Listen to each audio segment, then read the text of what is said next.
Shocking news.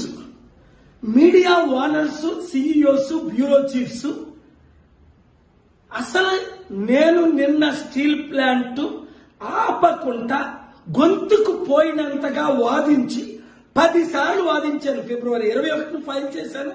April 24ని 25ని orders తీసుకొచ్చాను. 1 inch స్థలం అమ్మకుండా ఎవరమ్మారు, ఎంతకు అమ్మారు, ఎందుకు అమ్మారు, ఎవరు కొంటున్నారు అని రుజువులతో.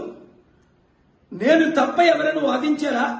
జేడి లక్ష్మీనారాయణ 3 నెలల్లో కనీసం ఒక్కరోజైనా కోర్టుకు వచ్చాడా? ఆయనలాగే అనేక మంది ఫైల్ చేశారు. కనీసం ఆయన మ్యాటర్ లిస్టెడ్ అయిందా? నాది అయిన తర్వాత అలాంటి ఎన్నో లిస్టులు అయ్యాయి.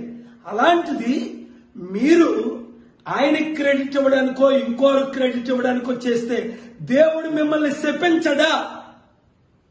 సత్యాన్ని దాచి అసత్యాన్ని ప్రచురిస్తే మీకెలా ఉంటుంది కోపం?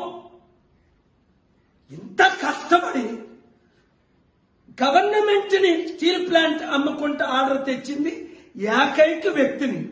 2 నెలలు కష్టపడ్డాను, 10 రోజులు ఆర్గ్యుమెంట్ చేశాను, 30-40 రోజులు ప్రిపేర్ చేశాను, కోర్టు చుట్టూ రాత్రి పగలు తిరిగాను.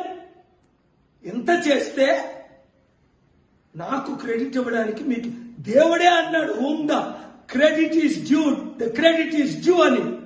ఇంకా ఎవరికో క్రెడిట్ ఇస్తే మీ కుటుంబాలు సర్వనాశనం అవ్వకపోతే నా పేరుకే పాలు కాదు, మిమ్మల్ని కూడా విడిచిపెట్టను.